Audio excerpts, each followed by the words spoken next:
ਇਸ ਵੇਲੇ ਸੰਗਤ ਟੀਵੀ ਤੇ reboot Punjab through value based education ਦਾ ਅੱਜ ਦਾ ਇਹ ਐਪੀਸੋਡ ਦੇਖ ਰਹੇ ਸਾਰੇ ਹੀ ਦਰਸ਼ਕਾਂ ਨੂੰ ਮੇਰੇ ਵੱਲੋਂ ਪਿਆਰ ਸਤਿਕਾਰ ਤੇ ਅਦਬ ਸਹਿਤ ਸਤਿ ਸ੍ਰੀ ਅਕਾਲ। ਮੈਂ ਹਾਂ ਤੁਹਾਡਾ ਆਪਣਾ ਪੇਸ਼ਕਾਰ ਬੱਬਲ ਮਟੌਰ। ਦੋਸਤੋ, ਅਸੀਂ ਇਹ ਐਪੀਸੋਡ ਅੱਜ ਦੀ ਤਾਰੀਖ ਦੇ ਵਿੱਚ ਬਾਬਾ ਇਕਬਾਲ ਸਿੰਘ ਜੀ ਬੜੂਸਾ ਵਾਲਿਆਂ ਵੱਲੋਂ ਚਲਾਏ ਜਾ ਰਹੇ ਵਿਦਿਅਕ ਅਦਾਰਿਆਂ ਦੇ ਵਿੱਚ ਤੁਹਾਡਾ ਯੋਗਦਾਨ ਪਾਉਣ ਦੇ ਲਈ ਕਰਦੇ ਹਾਂ, ਤਾਂ ਜੋ ਸਾਡੇ ਸਮਾਜ ਦੇ ਵਿੱਚ ਕੋਈ ਵੀ ਬੱਚਾ ਵਿੱਦਿਆ ਤੋਂ ਵਾਂਝਾ ਨਾ ਰਹਿ ਸਕੇ।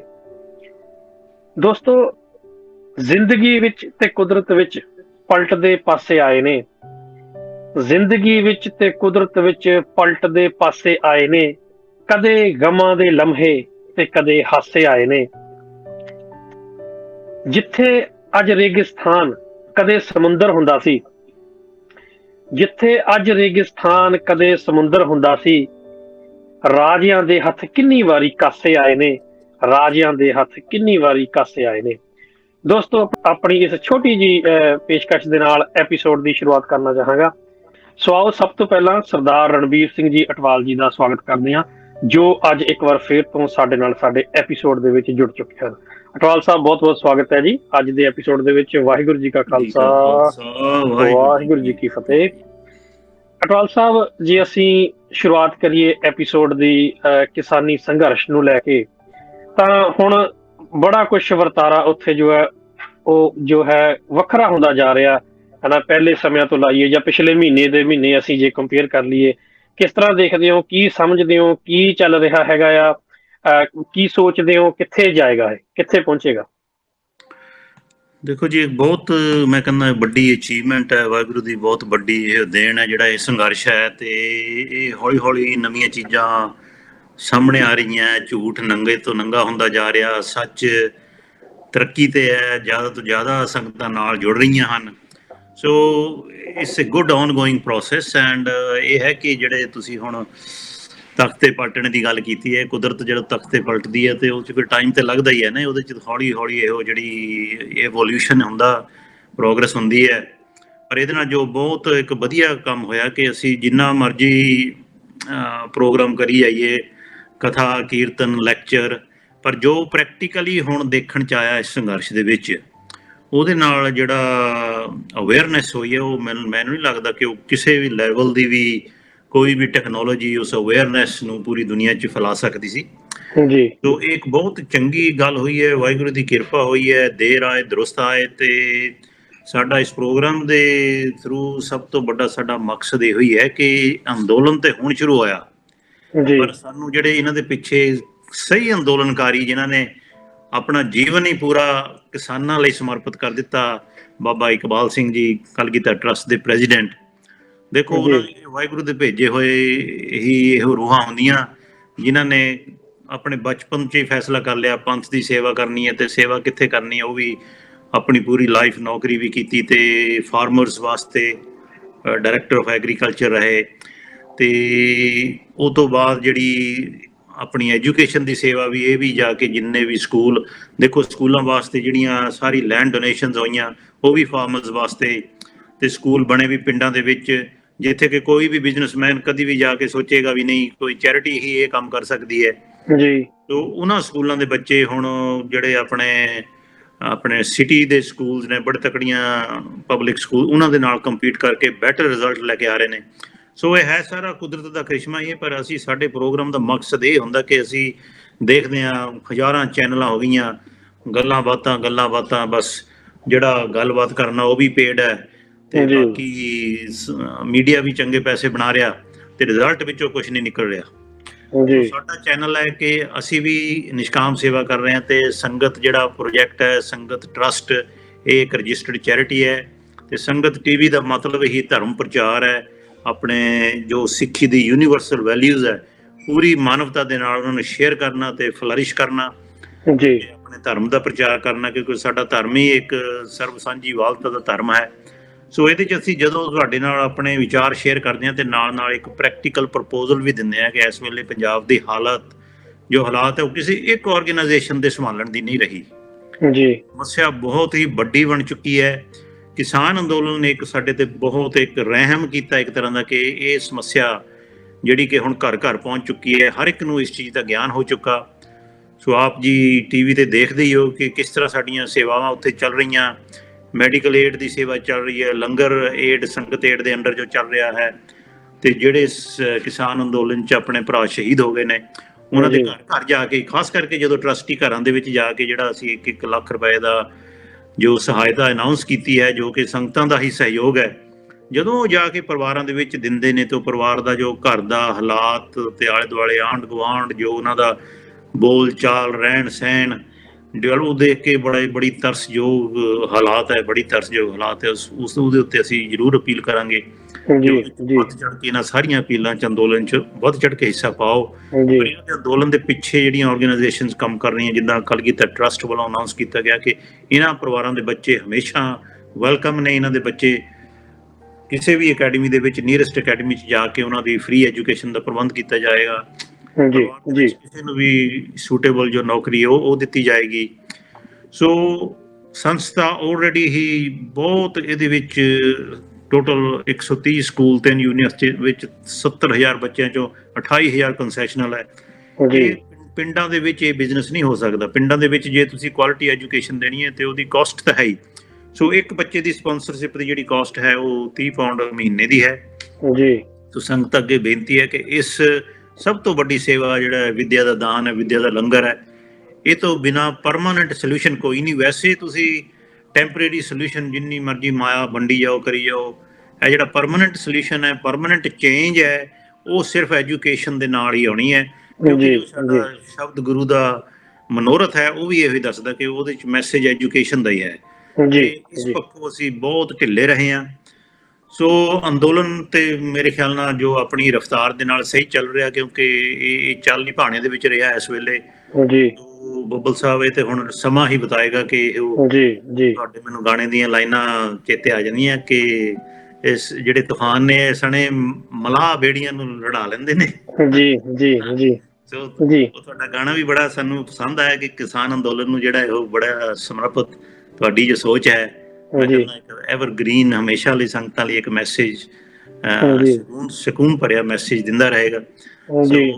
ਅਸੀਂ ਆਸ ਕਰਦੇ ਹਾਂ ਕਿ ਇਹਦੇ ਚੋਂ ਕੋਈ ਵਧੀਆ ਸਿੱਟਾ ਨਿਕਲੇ, ਰਿਜ਼ਲਟ ਨਿਕਲੇ। ਜੀ ਬਿਲਕੁਲ ਜੀ ਅਟਵਾਲ ਸਾਹਿਬ ਜੀ, ਜਿਸ ਤਰ੍ਹਾਂ ਤੁਸੀਂ ਗੀਤ ਦਾ ਜ਼ਿਕਰ ਕੀਤਾ, ਸੋ ਇੱਕ ਵਾਰੀ ਫੇਰ ਮੈਂ ਤੁਹਾਡਾ ਹੀ ਧੰਨਵਾਦ ਕਰਨਾ ਚਾਹਾਂਗਾ ਕਿ ਤੁਸੀਂ ਸੀਗੇ ਤੇ ਪ੍ਰੋਜੈਕਟ ਪੋਸੀਬਲ ਹੋਇਆ ਤੇ ਅੱਗੇ ਕਹਿ ਲਓ ਵੀ ਉਹ ਵੀਡੀਓ ਬਣੀ ਤੇ ਸਾਰਾ ਕੁਝ ਹੋਇਆ ਜੀ, ਹਨਾ। ਸੋ ਆਪਣੇ ਵੱਲੋਂ ਕੋਸ਼ਿਸ਼ ਕੀਤੀ ਸੀ ਥੋੜਾ ਜਿਹਾ ਕੁਝ ਲਿਖਣ ਦੀ ਤੇ ਗਾਣ ਦੀ। ਬਾਕੀ ਜੀ ਅਸੀਂ ਉਹ ਸੰਗਤਾਂ ਦੇ ਸਪੁਰਦ ਕਰ ਚੁੱਕੇ ਹਾਂ ਜੀ, ਹਨਾ। ਜਿਸ ਤਰ੍ਹਾਂ ਦਾ ਉਹਨੂੰ ਹੁੰਗਾਰਾ ਬਹੁਤ ਵਧੀਆ ਮਿਲਿਆ, YouTube ਤੇ ਵੀ ਬਹੁਤ ਸੋਹਣਾ ਹੁੰਗਾਰਾ ਮਿਲਿਆ, ਲੋਕਾਂ ਨੇ ਬਹੁਤ ਐਪਰੀਸ਼ੀਏਟ ਕੀਤਾ। ਅਟਵਾਲ ਸਾਹਿਬ ਜੀ, ਤੁਸੀਂ ਜਿਸ ਤਰ੍ਹਾਂ ਹੁਣ ਗੱਲ ਕੀਤੀ ਹੈ, ਸੰਸਥਾ ਦੀ ਗੱਲ ਕੀਤੀ ਹੈ, ਸਪਾਂਸਰਸ਼ਿਪ ਦੇ ਲਈ ਤੁਸੀਂ ਹੁਣ ਸੰਗਤਾਂ ਨੂੰ ਨਾਲ ਦੀ ਨਾਲ ਅਪੀਲ ਜਿਹੜੀ ਹੈ ਕੀਤੀ ਹੈਗੀ ਹੈ। ਸੋ ਅਸੀਂ ਜਿਸ ਤਰ੍ਹਾਂ ਅੱਗੇ ਵੀ ਗੱਲ ਕਰਦੇ ਰਹੇ ਹਾਂ ਕਿ ਬਹੁਤ ਸਪਾਂਸਰ ਇਸ ਤਰ੍ਹਾਂ ਦੇ ਨੇ ਜਿਹੜੇ ਸਾਡੀ ਸੰਸਥਾ ਦੇ ਨਾਲ ਪਿਛਲੇ ਕਿੰਨੇ ਡਿਕੇਡਸ ਤੋਂ ਜੁੜਦੇ ਆ ਰਹੇ ਨੇ।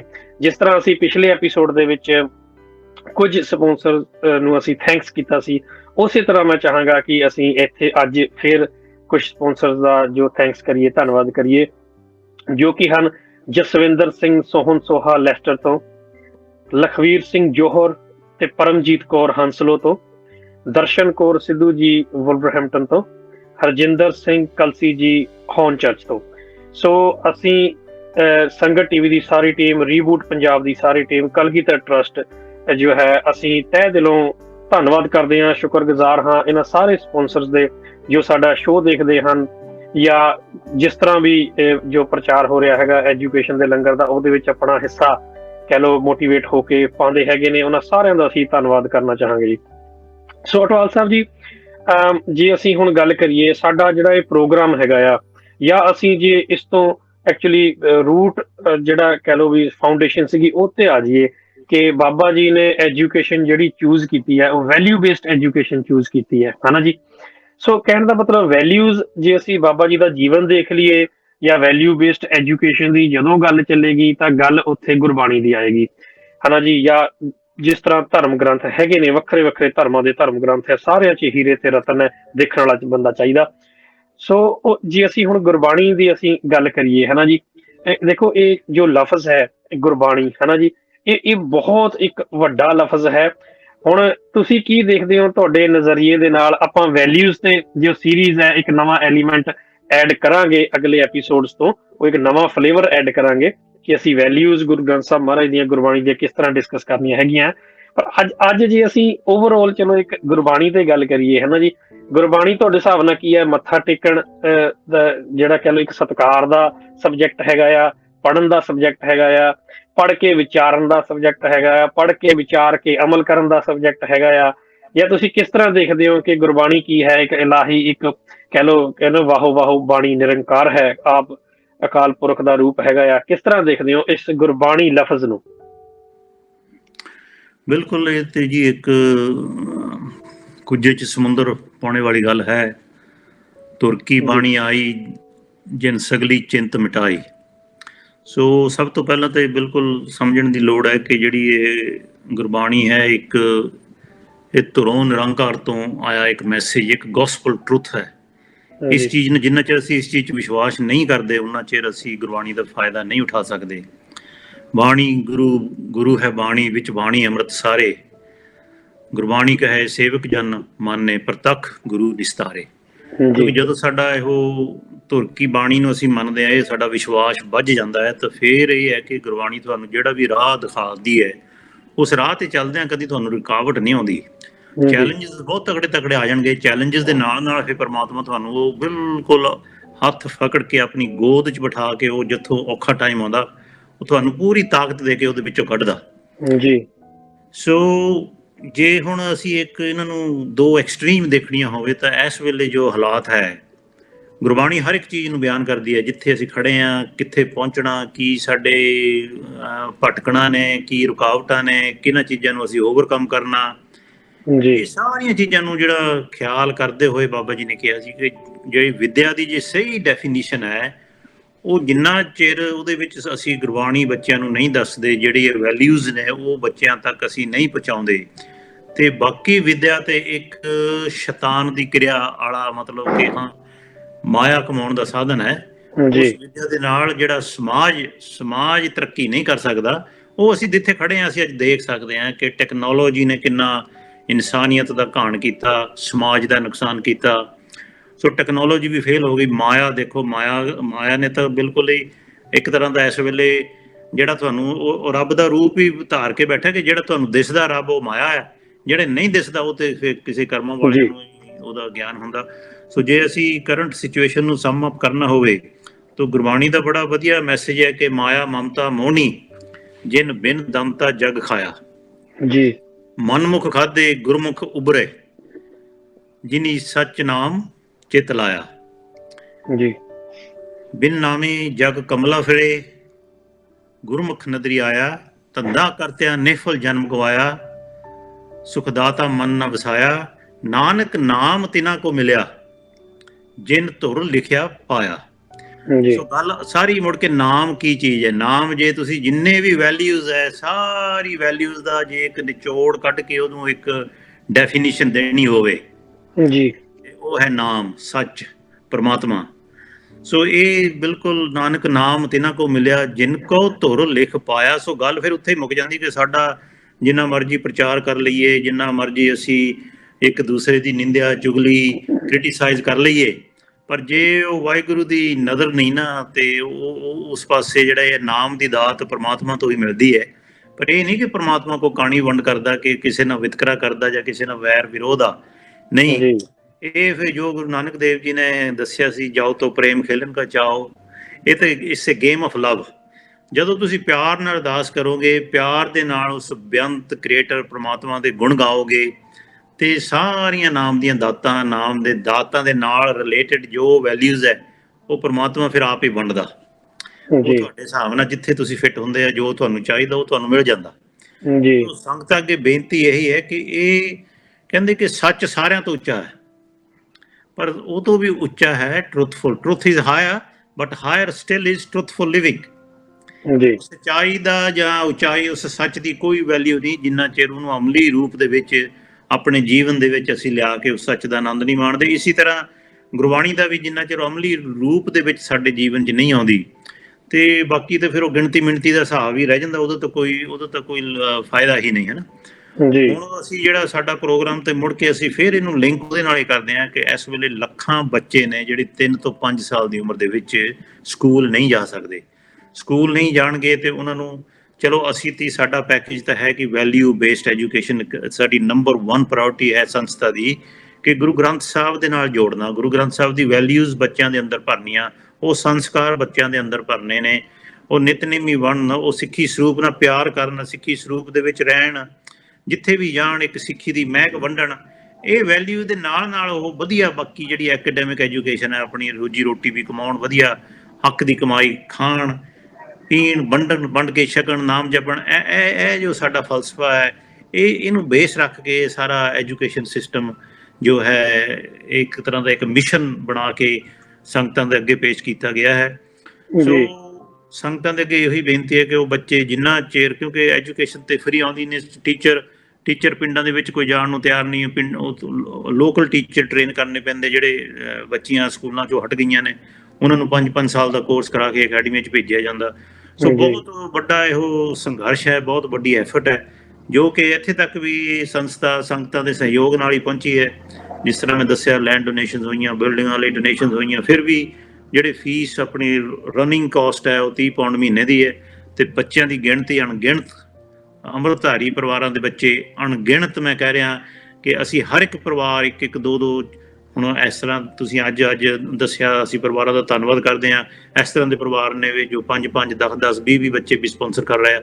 ਅਸੀਂ ਬੇਨਤੀ ਕਰ ਰਹੇ ਹਾਂ ਕਿ ਅਸੀਂ 1-2 ਜਿੰਨੇ ਵੀ ਤੁਹਾਡੀ ਸਮਰੱਥਾ ਦੇ ਹਿਸਾਬ ਨਾਲ ਬੱਚੇ ਦੀ ਅਸੀਂ ਸਾਨੂੰ ਪੂਰੀ ਡਿਟੇਲ ਦੇ ਰਹੇ ਹਾਂ, ਕਿਹੜਾ ਪਿੰਡ ਹੈ, ਮਿਲ ਵੀ ਸਕਦੇ ਹੋ ਜਾ ਕੇ, ਪਰਿਵਾਰ ਨੂੰ ਦੇਖ ਸਕਦੇ ਹੋ ਉਹਨਾਂ ਦੀ ਕਿਆ ਗਰੀਬੀ ਦੀ ਹਾਲਤ ਹੈ। ਸਕੂਲਾਂ ਦਾ ਤੁਹਾਡਾ ਉਹ ਤਾਂ ਡਾਇਰੈਕਟ ਤੁਹਾਨੂੰ ਦੱਸ ਹੀ ਰਹੇ ਹਾਂ, ਕੋਈ ਅਕੈਡਮੀਆਂ ਦੇ ਵਿੱਚ ਉਹ ਆਲਰੇਡੀ ਐਡਮਿਟ ਕਰ ਰਹੇ ਹਾਂ। ਹੋਰ ਬੱਚੇ ਅਸੀਂ ਨਹੀਂ ਲੈ ਸਕਦੇ ਜਿੰਨਾ ਚਿਰ ਇਹ ਸਪਾਂਸਰ, ਇਹਨਾਂ ਦੀ ਕਾਸਟ ਸਪਾਂਸਰ ਹੋ ਜਾਏ।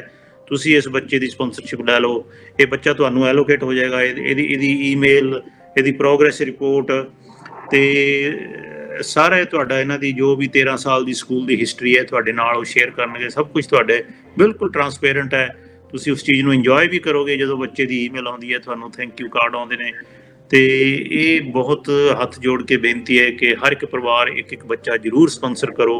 ਖਾਸ ਕਰਕੇ ਕਿਸਾਨ ਅੰਦੋਲਨ ਤੁਸੀਂ ਹਾਲਾਤ ਦੇਖ ਕੇ, ਖਾਸ ਕਰਕੇ ਮੈਂ ਕਹਿੰਦਾ ਜਿਹਨੇ ਤੁਹਾਡਾ ਇੱਕ ਗਾਣਾ ਵੀ ਉਹ ਦੇਖਿਆ, ਉਹ 2-2, 4-4 ਵਾਰ ਗਾਣਾ ਦੇਖੋ, ਉਹਦੇ 'ਚ ਕਿੰਨਾ ਵਧੀਆ ਮੈਸੇਜ ਹੈ ਕਿ ਕਿਸਾਨਾਂ ਦੀ ਇੱਕ ਪਾਸੇ ਅਸੀਂ ਉਹਨੂੰ ਅੰਨਦਾਤਾ ਮੰਨਦੇ ਹਾਂ। ਅੰਨਦਾਤਾ ਉਹ ਬਿਲਕੁਲ ਮਿਹਨਤ ਤੇ ਇਮਾਨਦਾਰੀ ਦਾ ਜੋ ਉਹਨੂੰ ਫਲ ਮਿਲਦਾ, ਉਹਦੇ ਵਿੱਚ ਵੀ ਉਹਦਾ ਜੇ ਗੁਜ਼ਾਰਾ ਨਹੀਂ ਚੱਲਦਾ ਤੇ ਅਸੀਂ ਉਸ ਚੀਜ਼ ਦੇ ਦੇਣਦਾਰ ਹਾਂ ਜੀ। ਉਹ ਕੁਦਰਤ ਤੇ ਪ੍ਰਮਾਤਮਾ ਦੀਆਂ ਜਿਹੜੀਆਂ ਇਲਾਹੀ ਤਾਕਤਾਂ ਨੇ ਉਹ ਕਦੀ ਨਹੀਂ ਸਾਨੂੰ ਬਖਸ਼ਣਗੀਆਂ ਜੇ ਅਸੀਂ ਇਸ ਚੀਜ਼ ਤੇ ਨਹੀਂ ਇਸ ਵੇਲੇ ਆਪਣਾ ਯੋਗਦਾਨ ਪਾਉਂਦੇ। ਸੋ ਸੰਗਤਾਂ ਅੱਗੇ ਹੱਥ ਜੋੜ ਕੇ ਬੇਨਤੀ ਹੈ ਕਿ ਇੱਕ ਦੋ ਬੱਚੇ ਬਹੁਤ ਨੇ, ਕੋਈ ਅਨਲਿਮਿਟਿਡ ਨੇ, ਤੇ ਜਿੰਨੇ ਕਹੋਗੇ ਅਸੀਂ ਤੁਹਾਨੂੰ ਤੁਸੀਂ ਇੱਥੇ ਅਸੀਂ ਫੋਟੋਆਂ ਜੋ ਕੁਝ ਵੀ ਡਿਟੇਲ ਸਾਡੇ ਨਾਲ ਗੱਲ ਕਰਕੇ ਲੈ ਸਕਦੇ ਹੋ। ਜਿਸ ਤਰ੍ਹਾਂ ਦਾ ਬੱਚਾ ਚਾਹੀਦੇ ਹੋ, ਜਿਸ ਏਰੀਏ 'ਚ ਚਾਹੀਦੇ ਉਹ ਤੁਹਾਨੂੰ ਮਿਲ ਜਾਏਗਾ। ਖਾਸ ਕਰਕੇ ਜਿਹੜੇ ਅੰਮ੍ਰਿਤਧਾਰੀ ਫੈਮਲੀਆਂ ਦੇ ਬੱਚੇ ਨੇ ਤੇ ਉਹ ਖਾਸ ਕਰਕੇ ਸਾਡੇ ਸਿੱਖ ਫੇਥ ਸਕੂਲ ਨੇ ਉਹ, ਸੋ ਉਹਨਾਂ ਵਾਸਤੇ ਬੇਨਤੀ ਹੈ ਕਿ ਇੱਕ ਬੱਚਾ ਜ਼ਰੂਰ ਸਪਾਂਸਰ ਕਰੋ ਜੀ। ਤੇ ਐਜੂਕੇਸ਼ਨ ਤੇ ਅਸੀਂ ਮੁੜ ਕੇ ਇਸ ਪ੍ਰੋਗਰਾਮ ਦੇ ਵਿੱਚ ਅਪੀਲ ਦੇ ਨਾਲ ਹੀ ਅਸੀਂ ਚਾਹੁੰਦੇ ਹਾਂ ਕਿ ਅਸੀਂ ਹਰ ਵਾਰ ਗੱਲ ਕਰਦੇ ਵੈਲਿਊ ਬੇਸਡ ਐਜੂਕੇਸ਼ਨ, ਅਸੀਂ ਇੱਕ ਵੈਲਿਊ ਲੈ ਕੇ ਪ੍ਰੋਗਰਾਮ ਦੇ ਵਿੱਚ ਅਸੀਂ ਜਿੱਦਾਂ ਹੈ ਕਿ for example message of oneness, ਕਿ ਦੁਬਿਧਾ, ਨਾਮ, ਟੋਲਰੈਂਸ, ਪੇਸ਼ੈਂਸ, ਫੋਰਗਿਵਨੈਸ, ਕੰਪੈਸ਼ਨ, ਇਸ ਤਰ੍ਹਾਂ ਦੀਆਂ ਗੁਰਬਾਣੀ ਦੇ ਵਿੱਚੋਂ ਲੈ ਕੇ ਉਹਨਾਂ ਦੇ ਜਿੱਦਾਂ ਵਿਦਿਆ ਵਿਚਾਰੀਤਾ ਪਰਉਪਕਾਰੀ। ਸੋ ਇਹਨਾਂ ਦਾ ਕੀ ਮਤਲਬ ਹੈ, ਅਸੀਂ ਵਿੱਚੋਂ ਐਕਚੁਅਲੀ ਗੁਰਬਾਣੀ ਦੇ ਵਿੱਚੋਂ ਵੈਲਿਊਜ਼ ਲੈ ਕੇ ਅਸੀਂ ਇਸ ਪ੍ਰੋਗਰਾਮ ਨੂੰ ਡਿਸਕਸ਼ਨ ਕਰਾਂਗੇ ਕਿ ਕਿਹੜੀ ਵੈਲਿਊਜ਼ ਦੀ ਅਸੀਂ ਗੱਲ ਕਰਦੇ ਹਾਂ, ਕਿਹੜੀ ਵੈਲਿਊ ਇਹਨਾਂ ਸਕੂਲਾਂ ਦੇ ਵਿੱਚ ਬੱਚਿਆਂ ਨੂੰ ਦਿੱਤੀ ਜਾਂਦੀ ਹੈ। ਕਿਉਂਕਿ ਇਹ ਤੇ ਸਿਰਫ ਇੱਕ ਮਾੜਾ ਜਿਹਾ ਸਾਡਾ ਉਪਰਾਲਾ ਤਾਂ ਸਕੂਲਾਂ ਦਾ ਇੱਕ ਰਾਹ ਦਿਖਾਲਣੇ ਦਾ ਹੈ। ਜਦੋਂ ਬੱਚਾ ਆਪ ਨਿਤਨੇਮ ਕਰਨ ਲੱਗ ਜਾਏ, ਨਿਤਨੇਮ ਦੇ ਵਿੱਚੋਂ ਭਾਵੇਂ 5-10% ਹੀ ਉਹਨਾਂ ਨੂੰ ਗੱਲਾਂ ਸਮਝ ਆਉਣ ਤੇ ਉਹ ਕਦੀ ਰਾਹ ਤੋਂ ਭਟਕਦਾ ਨਹੀਂ। ਪਰ ਅਸੀਂ ਸਾਡੀ ਜਿਹੜੀ ਨੰਬਰ 1 ਪ੍ਰਾਇੋਰਟੀ ਹੈ ਗੁਰਬਾਣੀ ਨੂੰ, ਅਸੀਂ ਇਹਨੂੰ ਡਿਲੇ ਕਰੀ ਜਾਂਦੇ। ਕੋਈ ਨਹੀਂ ਵੱਡਾ ਹੋ ਕੇ ਕਰ ਲੇਗਾ, ਕੋਈ ਨਹੀਂ ਹੁਣ ਵਿਆਹ ਕਰਾ ਕੇ ਕਰ ਲੇਗਾ, ਕੋਈ ਨਹੀਂ ਪੋਤੇ ਪੋਤੀਆਂ ਜਦੋਂ ਜ਼ਿੰਮੇਵਾਰੀ ਬੁੱਢਾ ਹੋ ਕੇ ਕਰ ਲੇਗਾ, ਇਹ ਨਹੀਂ ਹੋਣਾ ਜੀ।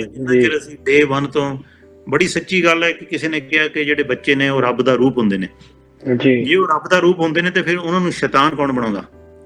ਉਹਨਾਂ ਨੂੰ ਸ਼ੈਤਾਨ ਬਣਾਉਂਦੇ ਹਾਂ ਅਸੀਂ, ਉਹਨਾਂ ਨੂੰ ਸ਼ੈਤਾਨ ਬਣਾਉਂਦੇ ਹਾਂ। ਜਿਹੜਾ ਸਾਡਾ ਰਹਿਣ ਸਹਿਣ ਆ ਜਿਹੜਾ ਸਾਡਾ ਐਜੂਕੇਸ਼ਨ ਸਿਸਟਮ ਹੈ ਉਹ 99% ਸ਼ੈਤਾਨ ਹੀ ਪੈਦਾ ਕਰ ਰਿਹਾ, ਨਹੀਂ ਤੇ ਅੱਜ ਦੁਨੀਆ ਦੀ ਆ ਹਾਲਤ ਨਹੀਂ ਹੋਣੀ ਸੀ ਜਿੱਥੇ ਅਸੀਂ ਖੜੇ ਹਾਂ ਜੀ। ਸੋ ਬੱਚੇ ਵਾਕਈ ਰੱਬ ਦਾ ਰੂਪ ਆ, ਤੇ ਉਹਨਾਂ ਨੂੰ ਰੱਬ ਦਾ ਰੂਪ ਰੱਖਣ ਵਾਸਤੇ ਇਹ ਜਿਹੜੀ ਵੈਲਿਊ ਬੇਸਡ ਐਜੂਕੇਸ਼ਨ ਹੈ, ਜੀ ਜੋ ਗੁਰੂ ਨਾਨਕ ਦੇਵ ਜੀ ਦਾ ਮਿਸ਼ਨ 239 ਸਾਲਾਂ ਦੇ ਵਿੱਚ ਜੋ ਮੈਸੇਜ ਦਿੱਤਾ, ਆਗਿਆ ਭਈ ਅਕਾਲ ਕੀ ਤਭੀ ਚਲਾਇਓ ਪੰਥ, ਸਭ ਸਿੱਖਨ ਕੋ ਹੁਕਮ ਹੈ ਗੁਰੂ ਮਾਨਿਓ ਗ੍ਰੰਥ, ਗੁਰੂ ਗ੍ਰੰਥ ਜੀ ਮਾਨਿਓ ਪ੍ਰਗਟ ਗੁਰਾਂ ਕੀ ਦੇ, ਜੋ ਪ੍ਰਭ ਕੋ ਮਿਲਵੋ ਚਾਹੇ ਖੋਜ ਸ਼ਬਦ ਮੈਂ ਲੈ। ਤੇ ਇਹ ਬਿਲਕੁਲ ਐਜੂਕੇਸ਼ਨ ਵੱਲ ਹੀ ਸਾਰਾ ਸੰਕੇਤ ਹੈ ਜੀ। ਜੇ ਤੁਸੀਂ ਗੁਰੂ ਗ੍ਰੰਥ ਸਾਹਿਬ ਜੀ ਨੂੰ ਪ੍ਰਗਟ ਗੁਰਾਂ ਦੀ ਦੇ ਮੰਨਦੇ ਹੋ, ਤੇ ਉਹਦੇ ਚ ਲਿਮਿਟਲੈਸ ਹੈ ਤੁਹਾਡੀ, ਤੁਸੀਂ ਕਿਸ ਤਰ੍ਹਾਂ ਦਾ ਡਿਸਿਪਲਿਨ ਮੇਨਟੇਨ ਕਰਨਾ ਚਾਹੁੰਦੇ ਹੋ, ਘਰ ਦੇ ਵਿੱਚ ਪ੍ਰਕਾਸ਼ ਕਰਨਾ ਚਾਹੁੰਦੇ ਹੋ, ਗੁਰੂ ਘਰ ਜਾ ਕੇ ਸੇਵਾ ਕਰਨੀ ਚਾਹੁੰਦੇ ਹੋ, ਤੇ ਜੇ ਪ੍ਰਗਟ ਗੁਰਾਂ ਦੀ ਦੇ ਮੰਨਦੇ ਹੋ, ਤੇ ਉਹਦੇ ਵਿੱਚ ਤੇ ਮੈਂ ਕਹਿੰਦਾ ਅਸੀਂ ਉਹਨੂੰ ਬਿਆਨ ਹੀ ਨਹੀਂ ਕਰ ਸਕਦੇ ਕਿ ਤੁਸੀਂ ਕਿੱਡਾ ਬੜਾ ਸਤਿਕਾਰ ਬਣਦਾ ਗੁਰੂ ਗ੍ਰੰਥ ਸਾਹਿਬ ਜੀ ਦਾ। ਤੇ ਸਭ ਤੋਂ ਵੱਡਾ ਸਤਿਕਾਰ ਤੇ ਇਹ ਹੈ ਕਿ ਅਸੀਂ ਇਹ ਆਪਣੀ ਪੂਰੇ ਜੀਵਨ ਦੇ ਵਿੱਚ ਜੇ ਇੱਕ ਵਾਰ ਵੀ ਇੱਕ ਸਹਿਜ ਪਾਠ ਨਹੀਂ ਕਰਦੇ, ਤੇ ਇਹ ਤੋਂ ਵੱਡੀ ਬੇਅਦਬੀ ਗੁਰੂ ਦੀ ਹੋਰ ਕੋਈ ਹੋ ਨਹੀਂ ਸਕਦੀ।